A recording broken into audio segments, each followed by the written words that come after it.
You're listening to Sox in the Basement, a production of the Broadcast Basement Limited, where every show is 30 minutes of good and comes from a basement bar on the south side of Chicago. Pull up a stool, pour a cold one, and join us right now for Sox in the Basement.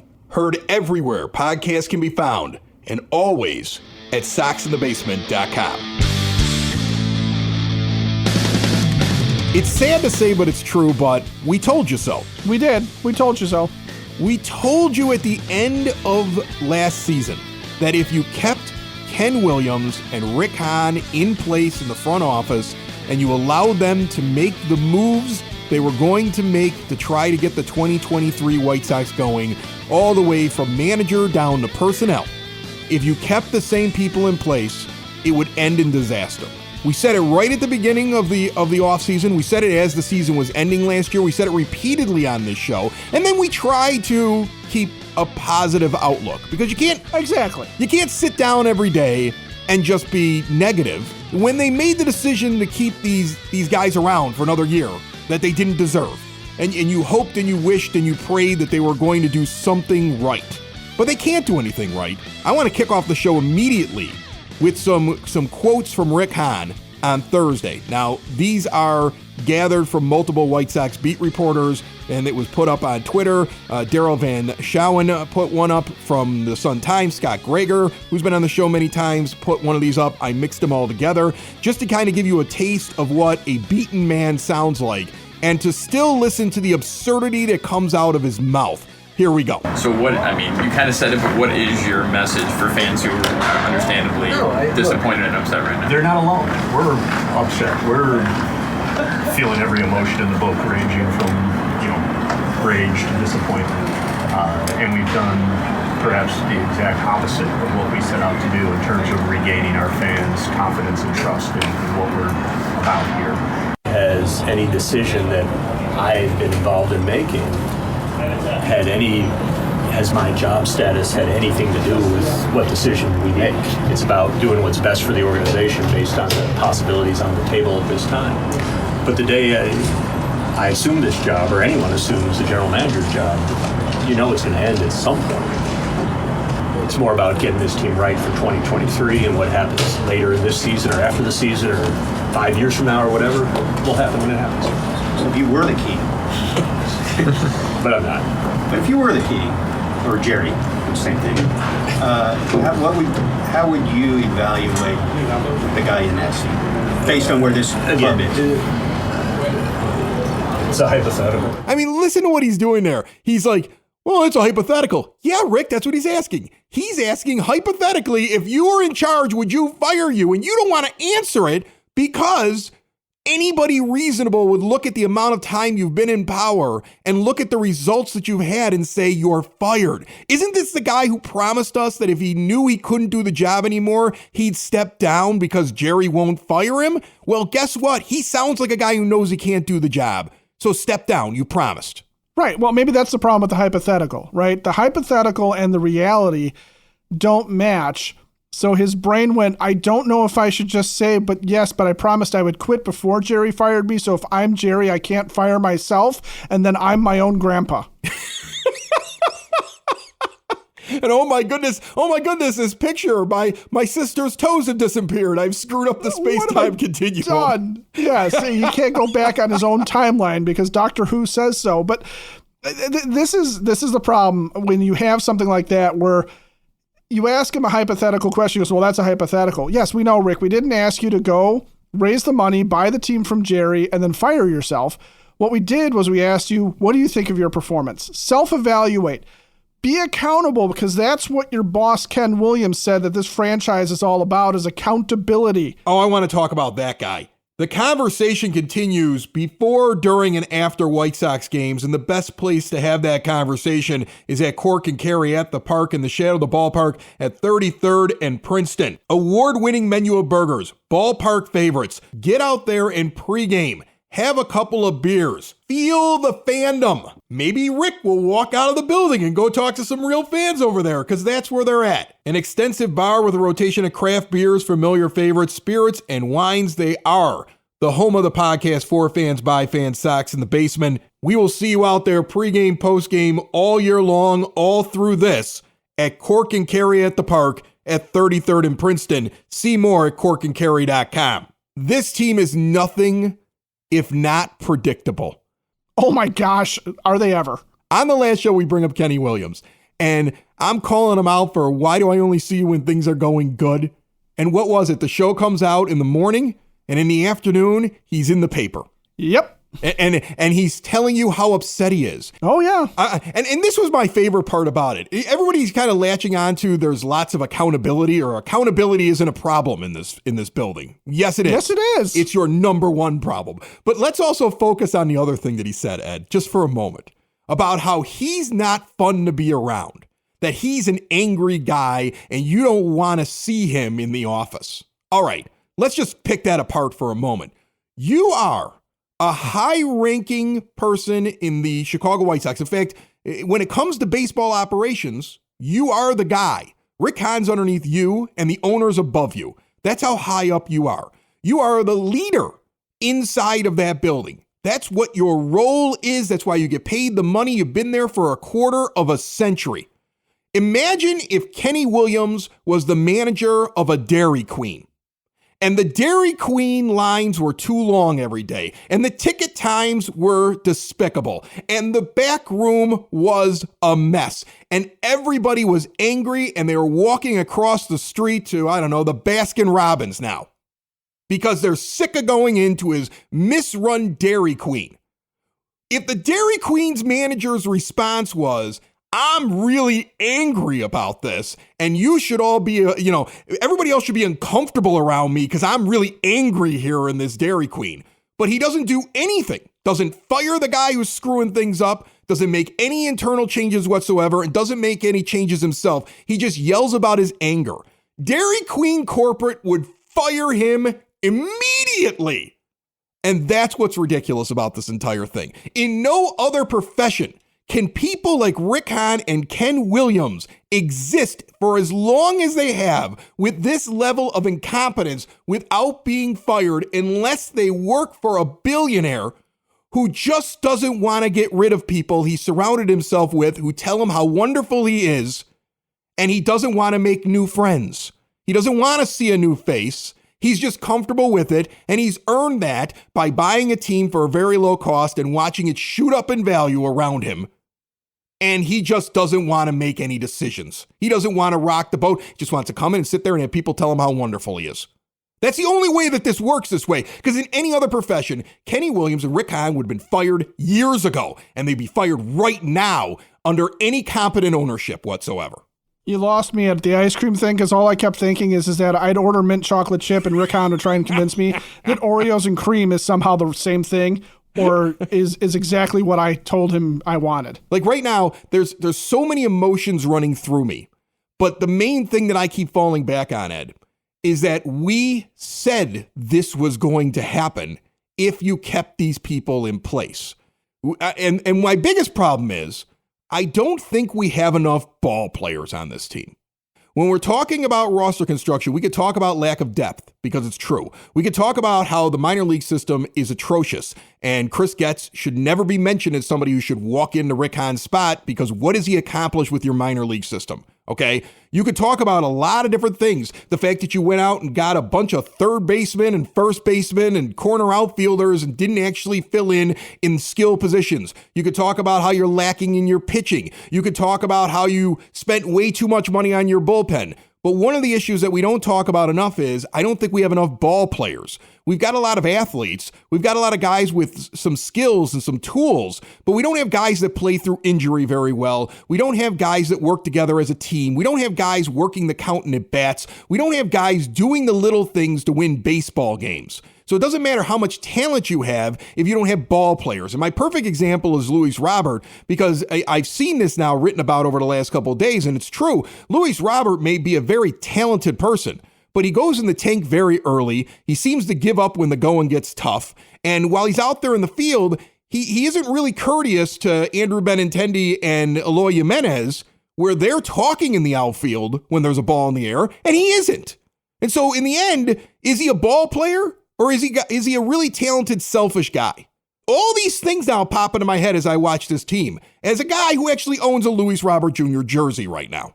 Well, it's really not that we don't have ball players, but we have athletes. What we have, Chris, is we have a team full of prospects that never were developed and have not been properly coached into how to be ball players.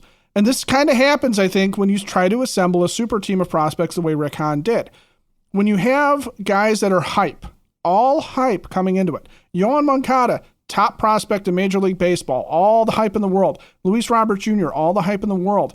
Andrew Vaughn is the number one pick, all the hype in the world. He's going to be this great hitter.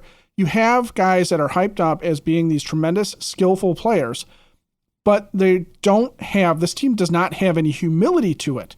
They have hubris, but they have no humility. They don't know how to admit when things are going bad that they have to change their ways. They have to do something different. They have to find another way.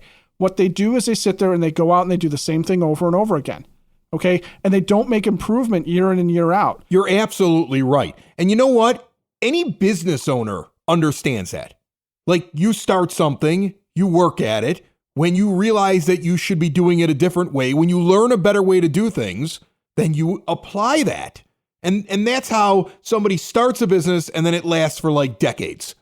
That's how they have success. That's how they sell their product. I guarantee you, if you build something that lasts over 40 years, like Window and Door Superstore of Oak Forest, you have looked at your product and said, how do I make this the absolute best?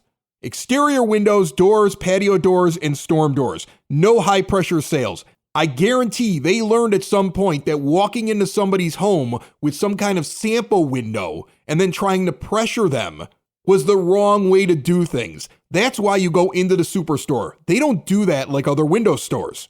There's no pictures in a book. You go in and you see all the etchings and all the options right there in person. You ask questions. The owner's on site at the store and also at your home when the work is being done.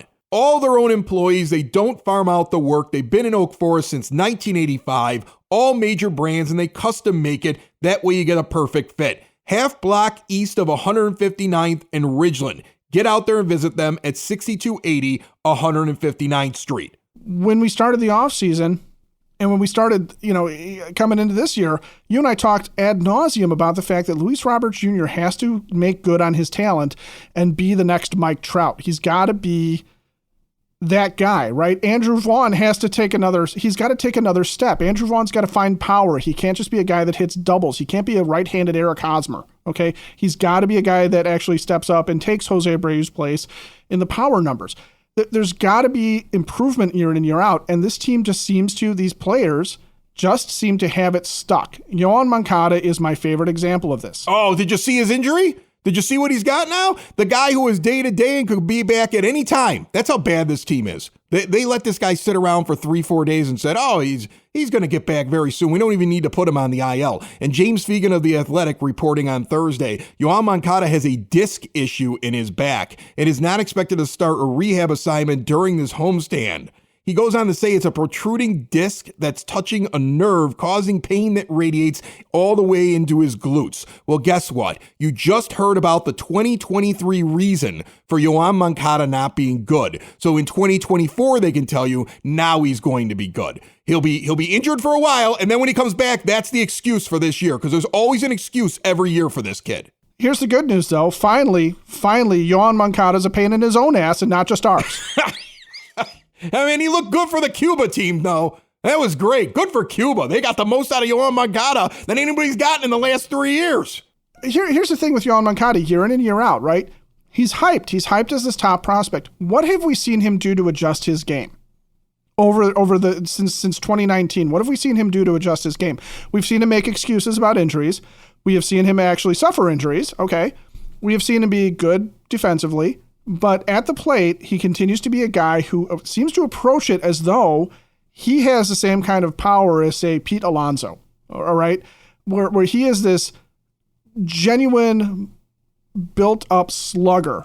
And all he does is line out into the gaps. He doesn't have that kind of power. He's never made an adjustment while he's been here. That's where I'm starting to get frustrated with these guys, because even with the pitching staff, after the Astros series, after the playoff series, you and I sat there and went, Fastball, slider, fastball, slider, fastball, slider, except for Lance Lynn, who's fastball cutter. We said it's the same thing over and over again. They don't develop new pitches. They're predictable. By the way, the other infuriating thing I heard this week, Lance Lynn trying out new pitches in big situations. That's awesome. Good. That's awesome. Golly, Miss Molly. And I understand trying out new pitches, but that's what spring training was for. No. Not right then, okay? Or trying out a new pitch when you have nobody on and you have no 1-2 count. Let me see if this changeup works. Perfect time to bust it out. But they don't develop things in the offseason. They don't come in with something new. They don't come in with a new wrinkle. You don't see adjustments on this team. What you see guys who sit there and go, I'm going to keep going and doing what I do because our talent is there. And a front office that, by the way, has sold us on the past couple of years of, if we're just healthy, our talent is so good, nobody can beat us. One of the things that you have to also accept at this moment with this White Sox team is that it was true, the things that we heard in the offseason from folks that were familiar with the Kansas City dugout, who said that the White Sox were the kind of team that if you could get on them early, they'd give up. And then Pedro Grifol puts that out there when he gets hired. Grifol's like, oh, yeah, we're going to not do those kind of things anymore. Well, he can say it, but they're still the team that gives up if they're down. That's what they do. We could see what was going to happen. Everything from the fact that it was going to be kind of a mess and it might not work out if you keep these people in charge, Kenny Williams and Rick Hahn, to you could predict Kenny Williams coming out of the woodwork this week, and you could predict Rick Hahn's comments, where I didn't play the whole thing, but he does go on to say things like, it really hurts him, and, maybe I'm sure there's some fans that are just as upset as me. Okay, look, if you're upset... I think we're a little more upset than you, Rick, but okay. And you're admitting that it's not working, you've had enough time. Quit, or somebody should fire him, all right? Because you don't deserve to be able to do anything with this team.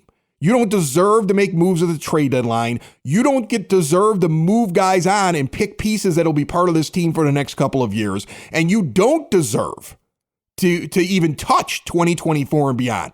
You should be gone now so somebody else can come in, evaluate talent, and start making the right moves because you've only made the wrong moves. And that's why Sox in the Basement unveils something we're going to do now, probably for the entire season. And so, we'll do it for as long as we need to here, but it'll be interesting. It'll be a way for fans to interact.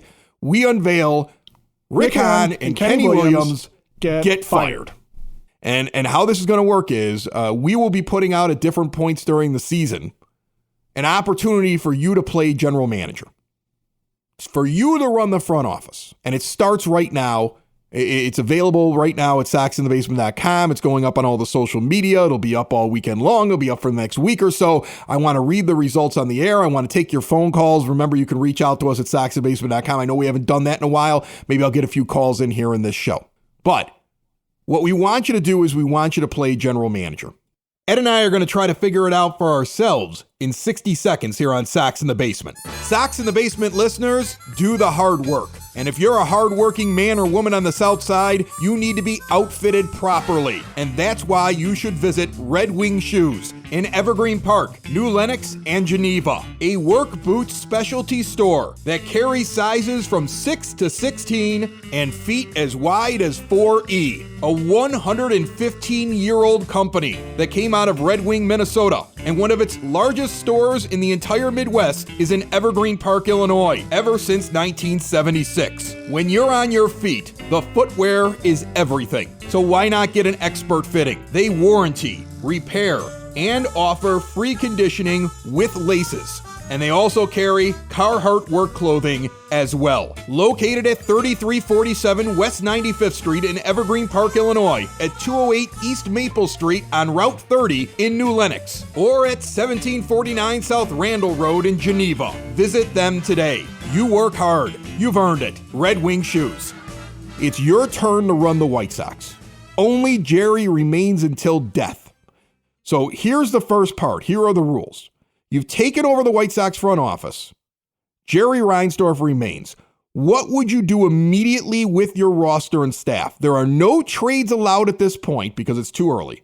You cannot DFA any player with more than $15 million left on their overall deal, which is about where Dallas Keuchel was when they finally got rid of him. Okay, so that's where I'm getting that number from. I'm just approximating. You may not promote anyone below AA because they're not ready. You could only promote a max of 2 guys in AA. I don't know why you would. You better give a good reason for it. And you could promote any amount of AAA players. Essentially, what internal moves would you make? Not only with players, but with personnel. You want the pitching coach gone? Go for it. You want to get rid of the hitting coach? Great. You want to fire anybody in the organization? I want to know about it. If you're mad about the guy who runs the parking lots, put it in there. That's what I want, Ed. I want you take over the team. Somehow, the way that I envision this. So really, you take over the team. The only things you cannot do are make absurd player moves that no reasonable GM would make, like bringing up the entire Class A team. Right, and you can't trade Yohan Moncada for Mike Trout. There's no trade. Because that's not happening. Right, yeah, this is a realistic way. Like, what would you do right now? And you also, you cannot hasten Jerry Reinsdorf's death. Right. So the way that this works is, we're going to go through the questions right now and kind of give some indication of where we would go on this, but I want to hear what all of you would do, okay? Because this is a good exercise, because I think we all know that something needs to be done, but I'm curious what people would do right now. So imagine that Jerry Reinsdorf walks out of his castle. Somehow his handlers have lost him, and he's out there loose by himself. Yeah, wherever he resides, and he's wandering the streets, and I don't know, an acorn falls out of a tree and hits him perfectly in the head, and he's just somehow he gets discombobulated. And he looks at you, and you're standing there in your White Sox stuff, and he goes, "You, young man, young lady, you should be running my baseball team." And he sits there and he gives you the job. You walk in, and the first thing you do is you fire Kenny Williams and you fire Rick Hahn, and you sit down, and now today's the day. What are you going to do? So, Ed, if that happened to you right now, today, give me an idea of some of the first moves that you would make. Well, I would try and give you a long overdue birthday present, Christmas present, whatever, and I would actually launch Jake Diekman into the sun. There would be like an actual rocket. Yes. Pointed at the sun. By the way, I don't know if he'd make it. Rick Hahn's comment there at the beginning of the show, where he points out that he doesn't make moves based upon trying to keep his job. On the same day when Tanner Banks and his 1.000 whip gets sent down. He's the most effective left-handed pitcher you've had in your bullpen this year, and he was effective last year when you gave him an opportunity. He's the best lefty you've had in your bullpen for the last 2 seasons, and you sent him down rather than DFAing Jake Diekman when Lucas Giolito came off of the bereavement list. So don't spew your nonsense, Rick. That's why we just fired you. That's why you should be fired in real life, because you do make moves to hide the things that you've done wrong so you don't get fired. That's a lie. You're lying to all of us when you say those things. I'm done with lawyer speak. He's flat out lying, Ed, because that is a move clearly made because to protect the fact that he invested salary in this guy. Or he's the worst talent evaluator ever. Another reason to fire him. You can't find a good reason to keep this guy around. Okay, so you fired Jake Diekman in the sun. You've DFA'd him. Are you going along with my plan to put Kopech into the bullpen? Because he's still not effective. Yeah, the first call-up I'm making is Davis Martin. I'm putting him into the rotation. I'm putting Kopech into the pen. Brilliant. I'm with you. Yeah. In terms of position players, I am not sure how I'm going to fix this mess right now because there's just not a whole lot you could do with what's present here. But I think one of the things that has to happen, I like the idea of giving Lenyn Sosa a chance, but it's not working very well for him. He needs to go down. Yeah, he needs to go down. He needs to get himself right. I'm not sure who I'm calling up in his place, though. That's the problem. It's not going to be Colson Montgomery. It's not going to be something where there's anything great going on there. I'd have to give that some thought, but I gotta find a second baseman. This is what's fun about this whole idea. The idea that if you're going to be angry, I'm with you because I'm angry and I want him fired. Okay, I want Rick Hahn out the door. I want Kenny Williams out the door, and I want Jerry Reinsdorf to sell the team. And you know what? I'm going to feel that way now forever. There's nothing they could do at this point. Nothing. Even if they made the playoffs, they're going to get eliminated in the first round. Okay, and that is a pie in the sky dream right now. The way that they got off to start their season. All right, so I want them gone. But I think the first thing that I would say is I would say it is time for accountability inside of that locker room. And so what would happen is if you're playing poorly, especially in the bullpen, you're done. I'll bring up other arms. It's not my contracts, and none of those contracts in that bullpen are very important, and they all fall within the parameters to be able to get rid of them.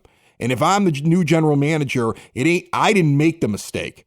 And right away, I'm giving guys opportunities that are pitching well down in the minor leagues to move up into my bullpen, and I'm moving on and DFAing bad players. That's the first thing. Secondly, I've identified, and I had this conversation with Dad today, and he's dead on with it. There are certain guys on this team that are still trying their hearts out, and they're giving good at bats. Okay, so I'm not going to touch a guy like Andrew Vaughn, even though he's struggling, because he looks like he's putting in a lot more effort than some of the other players. Yasmani Grandal falls under that as well. I think Gavin Sheets probably should bat any time that there's a right-handed pitcher out there at this point, the way that he's hitting. Okay, Jake Berger's my third baseman. I'm not even concerned about Yohan Moncada anymore. You let me know when you're ready to play at 100%. If you're not, you're not. You're on the IL.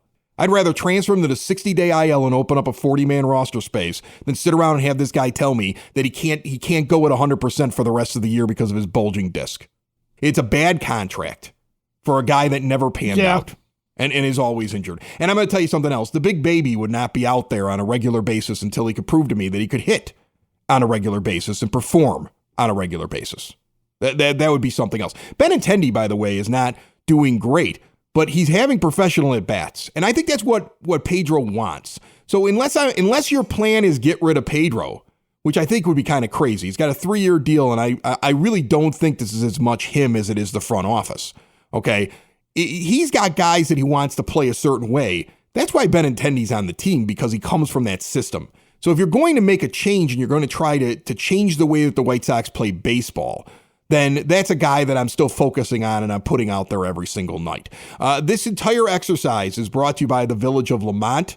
Want to experience a downtown with real history, great eats and drinks, and green spaces filled with adventure? Visit the Village of Lamont. Shop, dine, drink, and explore. Everclear is coming to the Forge towards the end of the summer. There's a lot of other things going on there. I'm going to an Everclear show. That'll be fun. All right, I'm going to go back and pretend that I'm still young and it's still the 90s and there's still hope. And Kenny Williams isn't in charge of anything back in the 90s, right? If I can go back to the 90s, there's no Kenny, there's no Rick, there's none of that stuff. I mean, there's Albert Bell. If you said the name Kenny Williams, you'd be like, wasn't he on the team for like 5 minutes in the 80s? Right. The 90s were much better. It's much easier. We didn't win a World Series, but man, it was much easier to be. I thought it was bad then. Visit LamontDowntown.com for more. All right. There are a couple of questions that are also on this form that you're going to have to answer. And I can't wait to hear what people are going to say when we go through this, okay? Who leaves the 26-man roster when Tim Anderson returns? He's coming back soon. I would think that's just Lenyn Sosa. You know, I mean, you're looking to make a move. Romy. Right. Well, no. Romy needs to go too. But you need to keep somebody who can play backup. You got to have somebody like Elvis. I'm keeping Elvis still at second base because he plays defense. Okay. If he can give me defense and bat ninth, it's not really Elvis's fault. I can't go out right now and fix the second base problem like I would have in the offseason. You know, I mean, he wasn't the right move, but right now I wouldn't change batting him ninth and keeping him in there for his defense at second base. I think that's your best option. I would consider calling up Eric Gonzalez from Charlotte to fill that role. Okay, so Anderson replaces one of Sosa and Gonzalez, and you've got Eric Gonzalez coming up to shake things up. I'm totally fine with that. Totally fine with that. Who leaves the 26-man roster when Hanser Alberto returns? I say Hanser Alberto. I think he's DFA. That's what I would do. Yeah, I don't know that I need Hanser Alberto. They keep talking about how he's hitting a rehab assignment. I'm like, who cares? You should just be DFAing him at this point because I don't want to see Jake Berger go away.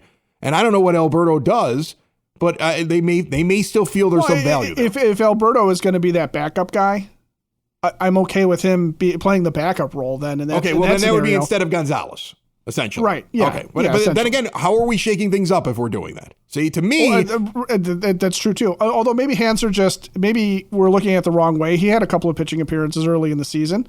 So... we're going to put him in the bullpen? Why not? That's a shakeup. Oh, man. I'm glad you're throwing out some stupid ones so that we have a few stupid replies to this, because I think the fans are going to do a much better job than you with that. All right. Who leaves the 26-man roster when Yohan Moncada comes back? Well, that could be a long time from now, as I said. Well, I can't predict who's going to be on the team in 2025 when he finally comes back from this and whatever other injuries. Right. Again, if he's not able to play, if you send him down for rehab starts and you see that he will not be able to play at a good level or play good defense, Jake Berger's your third baseman. Put him on the 60-day IL and cut your losses. The kid's never healthy, and it's always an excuse. Okay, from COVID legs to his bulging disc and everything else in between. It's been nothing but an excuse for this kid. Who leaves a 26-man roster when Garrett Crochet returns? Well, it's got to be Diekman, but I would put Banks up there right now. Okay, and then when Crochet comes back, because I'm shaking it up, when he walks in the door, if Aaron Bummer isn't better, shake it up and dump him. Unless you want to keep 3 left-handed pitchers, and if you're going to do that, then if Joe Kelly hasn't put it together yet, then I'm dumping him. Well, I was going to say, you have Kelly, you have Bummer can go, Diekman, of course. I wouldn't have Banks go. I wouldn't have Middleton go right now. No. Kendall Graveman is probably fairly safe given everything. I'm not really as worried about Ronaldo Lopez. I think his head just needed to be screwed on better to start the season. But I would say between Kelly and Bummer, those are the 2 guys I'm really looking at because I've already long since DFA'd Jake Diekman and brought Tanner Banks back. Right. I get that. And Jimmy Lambert hasn't been doing that great, but I still kind of believe a little bit in him. I just feel like he's just the way the bullpen's going right now. If everybody's bad, it just kind of sucks down everybody else. The guys who were a problem last year and this year, I'm more apt to jettison than somebody who's having a bad first couple of weeks. You know what I'm saying? Like Joe Kelly. Joe Kelly struggled all year last year. He had issues all year last year. But that's an interesting question. And I might change my answer by the next time that we go through this list and we go through what the fans are saying. That's an interesting question, what you do there. And the same question applies when Liam Hendricks comes back. Because here's the thing. Hendricks is going to come back and Crochet is going to come back and 2 guys have to go. And I would have already gotten rid of Diekman and kept Banks up. And so there should be an attrition with this bullpen. And if guys have options, like here's the thing. If you don't like what Middleton's doing all of a sudden, send him down and bring up another guy from AAA. You know, this is the philosophy that the Pittsburgh Pirates have, and they're winning with far less because there's accountability. You don't last for 3 weeks on the Pirates roster. Trust me. You don't last 3 weeks on the Pirates roster or 4 weeks on the Pirates roster playing as badly as some of these guys on the White Sox play, and they last the whole year. And so there's no accountability. Tampa Bay jettisons guys left and right till they find the right combination. They win.